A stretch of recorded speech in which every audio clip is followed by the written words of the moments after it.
பிதா இயேசுவும் அவர் கூறும் சேவையின் நன்மை பற்றியும் நாம் ஏன் சேவை செய்ய வேண்டும் என்பது பற்றி இந்த ஒரு வீடியோல ஃபுல்லா பார்க்கலாம். நான் உங்கள் விஜய் நிஷா அகஸ்டின். இது நம்ம ஜெம் சாக்ரெட் டிவி. கிறிஸ்து இயேசு மனிதனாக மாறுவதற்காக எதையெல்லாம் விட்டுக் கொடுத்தார் என்பதை பற்றி ஆய்ந்தறிவதற்கு நமக்கு போதுமான நேரம் இங்கு கிடையாது.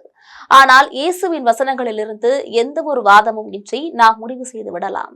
அது என்னன்னா, இயேசு தனக்கானதை சரியாக எடுத்துக்கொண்டும் மற்றவர்களின் நன்மைக்காக அதை விட்டுவிடவும் தயாராக இருந்தார் என்று பார்க்கிறோம். தேவையில் இருந்த மனித குலத்திற்காக எல்லாவற்றையும் விட்டுக் கொடுப்பதற்கு இயேசு தயாராக இருந்தார். இயேசு மனிதனாக அவதரித்தது பவுலின் ஒரு பிரிக்கப்பட்ட இறையியல் அறிக்கை அல்ல என்பதும் கூட இங்கே குறிப்பிடத்தக்கது. விவிலியத்தில் மற்றவர்களின் தேவைகளை கருத்தில் கொள்வதென்றால் என்ன என்பதற்கு பவுல் இயேசுவையே உதாரணமாக காட்டுகிறார். இன்னொருவருக்காக எதையாவது விட்டுக் கொடுக்க வேண்டும் என்பதற்கு முன்மாதிரியாக பவுல் இயேசுவின் அவதாரத்தை சுட்டிக்காட்டுகிறார்.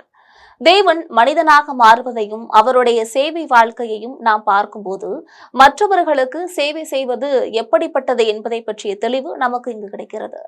அநேகரை மீட்கவும் இழந்தவர்களை காப்பாற்றவும் அவர் அதை செய்ததற்கான காரணம் என்பது நமக்கு நன்றாக தெரியும். பிலிப்பியர்ல கிறிஸ்துவின் உந்துதலை பற்றிய ஒரு பெரிய கண்ணோட்டம் நமக்கு தெரிகிறது. இந்த விலையேற பெற்ற வசனங்களில் இயேசு எவ்வாறு தாம் சிலுவையில் மரணித்ததன் மூலம் அந்த மரணத்தின் விளைவும் நமக்கு சொல்லப்படுகிறது. ஒவ்வொரு நாவும் இயேசு கிறிஸ்து ஆண்டவர் என்று ஒப்புக்கொள்கிறது. ஆனால் இந்த வசனங்களின் இறுதி சொற்றொடர்ல இறுதி காரணத்தை பற்றிய ஒரு பார்வை நமக்கு கிடைக்கிறது. இயேசு தன்னைத்தானே தியாக பலியாக ஒப்புக் கொடுத்ததற்கான காரணம் மனித குலத்தின் ரட்சிப்பு. இயேசுவின் அந்த தியாகம் மிகவும் மதிப்புமிக்கது. அதனாலதான் மக்கள் இயேசுவை ஆண்டவர் என்று அழைக்கிறார்கள். மனித குலத்திற்கு சேவை செய்வதில் இயேசுவின் உந்துதல் என்பது தேவனுக்கு மகிமையை கொண்டு வருவதாகும். இது மற்றவர்களுக்கு சேவை செய்வதற்கும் நம்மை சுற்றியுள்ளவர்களின் தேவைகளை பூர்த்தி செய்வதற்கும் நமது உந்துதலாக இருக்கலாம். மக்கள் முக்கியமில்லாதவர்கள் அல்லது தேவனின் மகிமையை காட்டிலும் குறைந்தபட்ச முக்கியத்துவம் வாய்ந்தவர்கள் போல நமக்கு தோன்றலாம். அந்த யோசனையை ஆராய்ந்து பார்த்தால் இது எப்படி தேவனுக்கு மகிமை சேர்க்கும் என்று கேட்பதும் நல்லது. பிலிப்பியரின் இந்த பத்தியிலிருந்து இது வெறுமனே சேவையின் செயல் அல்ல என்பதை நாம் பார்க்க வேண்டும். முழு செயல்முறையும் சேவை மற்றும் விளைவு, அதாவது கடவுளுக்கு மகிமையை கொண்டு வருவது என்று இந்த பத்தியின் தர்க்கம் அறிவுறுத்துகிறது.